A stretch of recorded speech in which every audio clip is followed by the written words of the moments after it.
नूरानी खबरों में आपका खैर मकदम है।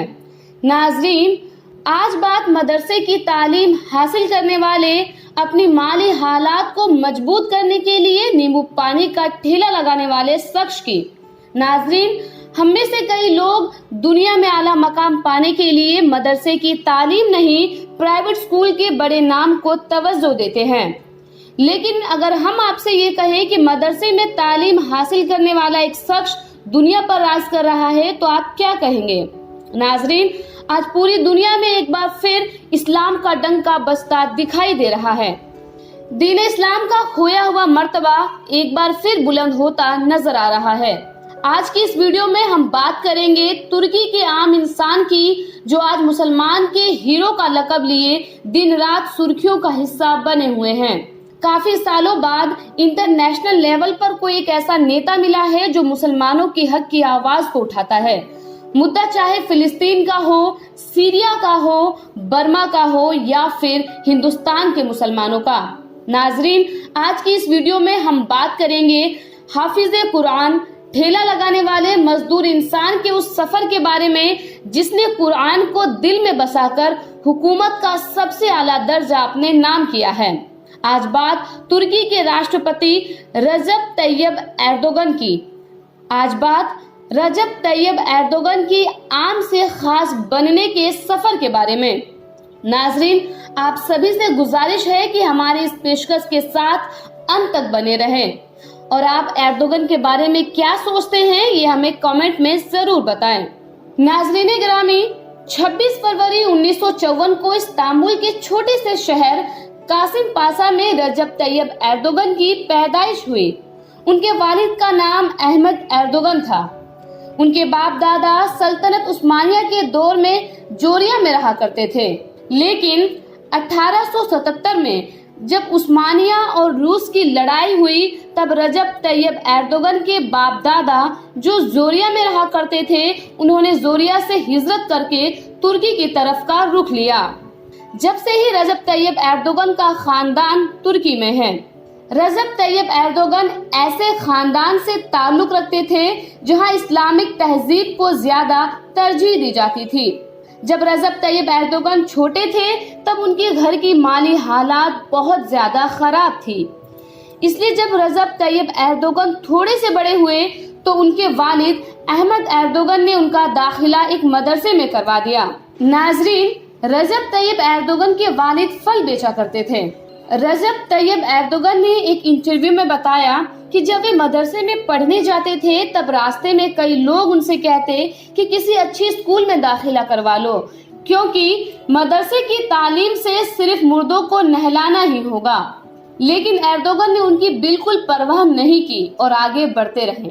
मदरसे से पढ़ाई करने के बाद घर पहुंचकर वे नींबू पानी का ठेला लगाया करते थे, जिसे हमारे भारत में शिकंजी कहते हैं। उससे ही उनका गुजर बसर हुआ करता था। 1973 में रजब तैयब एर्दोगन ने पूरी कुरान मुकम्मल कर ली थी। 19 साल की उम्र में रजब तैयब एर्दोगन हाफिज़े कुरान बने। 1978 में रजब तैयब एर्दोगन ने निकाह किया और उनके 4 बच्चे हैं। एर्दोगन ने अपने सबसे बड़े बेटे का नाम अपने वालिद के नाम पर रखा, अहमद एर्दोगन, और दूसरे बेटे का नाम बिलाल रखा। रजब तैयब एर्दोगन के 2 बेटों के अलावा 2 बेटियां भी हैं।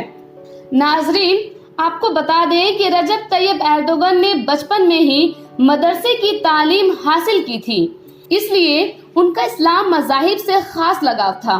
1981 में एर्दोगन ने मरमरा यूनिवर्सिटी से बिजनेस एडमिनिस्ट्रेशन की डिग्री हासिल की।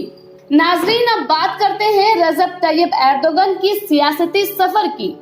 नाजरीन, 70 के दशक में जब तुर्की में सेक्युलरिज्म का बोलबाला था और वहां के लोग इस्लाम से कोसों दूर हो चुके थे, उस दौर में रजब तैयब एर्दोगन यूनिवर्सिटी में स्टूडेंट यूनियन में दाखिल हुए और स्टूडेंट यूनियन का लीडर बने। इस दौरान एर्दोगन ने हर उस काम की मुखालिफत करनी शुरू कर दी थी जो इस्लाम के मुखालिफ हुआ करती थी। 1976 में रजब तैयब एर्दोगन को इस्लामिस्ट नेशनल पार्टी का अध्यक्ष यानी सरबराह बना दिया गया। 1941 में रजब तैयब एर्दोगन तुर्की के राजनीति में उतर चुके थे। यह वह दौर था जब तुर्की के लोग अपने शहर को छोड़ दूसरे शहर में रोजगार करते थे। उस समय तुर्की का दीन इस्लाम से कोई ताल्लुक नहीं था। तुर्की में औरत के हिजाब और मर्दों के दाढ़ी तक पर पाबंदी लगाई गई थी। तुर्की की हुकूमत तुर्की को यूरोप बनाना चाहती थी, इसलिए पहला विश्व युद्ध शुरू होने के बाद सल्तनत उस्मानिया का खात्मा हुआ और तुर्की को सेक्युलरिज्म मुल्क करार दे दिया गया, जिसकी वजह से तुर्की की ज्यादातर आबादी मुस्लिम कल्चर से दूर हो गई और तुर्की की आबादी यूरोप के कल्चर से मुतासिर हो गई। तुर्की की हुकूमत ने खिलाफत उस्मानिया के खात्मे के बाद तुर्की को सेक्युलरिज्म मुल्क करार कर इस्लाम की तबलीग करने और तकरीर करने तक पर पाबंदी लगा दी थी। बल्कि शुरू में हालात ऐसे हो चुके थे कि वहां पर अरबी में अजान देने पर भी पाबंदी लग चुकी थी। तुर्की के ऐसे खतरनाक माहौल में रजब तैयब एर्दोगन ने एक नई सोच के साथ तुर्की की राजनीति में अपना कदम रखना शुरू कर दिया था। 90 के दशक में तुर्की का सबसे ज्यादा मशहूर शहर इस्तांबुल गंदगी का ढेर बन चुका था।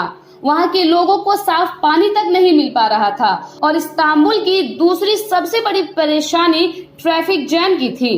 नाजरीन, 27 मार्च 1994 को तुर्की में रजब तैयब एर्दोगन को तुर्की के इस्तांबुल का मेयर चुना गया। तो रजब तैयब एर्दोगन ने चंद महीनों में ही इस्तांबुल की तमाम परेशानियों को दूर कर दिया और सिर्फ 4 साल के अंदर ही इस्तांबुल की तस्वीर को पूरी तरह से बदल दिया। आखिरकार 1998 में उन्होंने एक नई पार्टी फंडामेंटलिस्ट वेलफेयर पार्टी की बुनियाद डाली। बदकिस्मती से हुआ ये कि 1997 में रजब तैयब एर्दोगन ने स्टेज में एक इस्लामिक नज्म पढ़ी थी। नाजरीन, जैसा कि पहले ही बताया जा चुका है कि उस समय इस्लाम पर कई तरह की पाबंदियां लगी हुई थी, जिसमें इस्लामिक नज्म भी शामिल थी। नाजरीन, रजब तैयब एर्दोगन ने जो नज्म पढ़ी उसका माने ये हुआ कि मस्जिद हमारे किले हैं और मस्जिदों की गुंबद हमारे हेलमेट हैं और मस्जिदों की ये जो मीनार है ये हमारे सिपाहियों के निशान हैं। इस नज्म के वायरल होते ही रजब तैयब एर्दोगन के ऊपर एक्शन लिया गया और इस्तांबुल के मेयर पद से उन्हें हटा दिया गया और उनकी पार्टी को खत्म कर दिया गया और उनके ऊपर इलेक्शन लड़ने पर भी पाबंदी लगा दी गई और रजब तैयब एर्दोगन को इस नज्म के बदले 10 महीने की सजा तक सुनाई गई, लेकिन बाद में उनकी सजा को कम करके 4 महीने का कर दिया गया। रजब तैयब एर्दोगन ने इस सजा को बड़ी खुशी के साथ कबूल किया। रजब तैयब एर्दोगन ने 2001 में फिर से अपनी दूसरी पार्टी की बुनियाद डाली और 2002 में प्रधानमंत्री के पद के लिए दावेदार बने। उसके बाद रजब तैयब एर्दोगन की पार्टी ने बहुत बड़ी जीत हासिल की और रजब तैयब एर्दोगन तुर्की के प्रधानमंत्री चुने गए। जैसे ही तुर्की के आवाम ने रजब तैयब एर्दोगन को प्रधानमंत्री बनाया तो वहाँ की कुछ पार्टियां रजब तैयब एर्दोगन से नफरत करने लगी और रजब तैयब एर्दोगन द्वारा पढ़ी गई उसी नज्म को फिर से याचिका बनाकर सुप्रीम कोर्ट में दाखिल कर दिया। जैसा कि हमने आपको पहले ही बता दिया था कि वहाँ पर इस्लामिक नज्मों और इस्लामिक चीजों पर कई तरह की पाबंदी थी, जिसके बाद तुर्की के सुप्रीम कोर्ट ने रजब तैयब एर्दोगन पर बैन लगा दिया। लेकिन रजब तैयब एर्दोगन ने वक्त की नजाकत को समझते हुए अपने पार्टी के नायक अब्दुल्ला गुल को अपने देश तुर्की का प्रधानमंत्री बना दिया। सुप्रीम कोर्ट ने उनकी सीट को भी कैंसिल कर दिया और सुप्रीम कोर्ट द्वारा फैसला किया गया कि तुर्की में इस सीट पर दोबारा इलेक्शन किया जाएगा। 2003 में फिर से इस सीट पर इलेक्शन होना था, लेकिन इससे पहले ही अब्दुल्ला गुल ने विपक्षी पार्टियों से मिलकर वहां की कानून में तब्दीली की और रजब तैयब एर्दोगन पर लगे बैन को हटवा दिया और एक बार फिर 2003 में तुर्की की आवाम ने रजब तैयब एर्दोगन को तुर्की का प्रधानमंत्री चुना और तुर्की की आवाम ने रजब तैयब एर्दोगन को बहुत बड़ी जीत दिलाई और प्रधानमंत्री बनने के बाद धीरे धीरे वह तुर्की के प्रधानमंत्री के तौर पर वहां के लोगों के दिलों में बसने लगे और आज वहां के लोग रजब तैयब एर्दोगन को अपना हीरो मानते हैं। नाजरीन, रजब तैयब एर्दोगन लगातार 3 बार तुर्की के प्रधानमंत्री रहे और 28 अगस्त 2014 को रजब तैयब एर्दोगन तुर्की के राष्ट्रपति बने।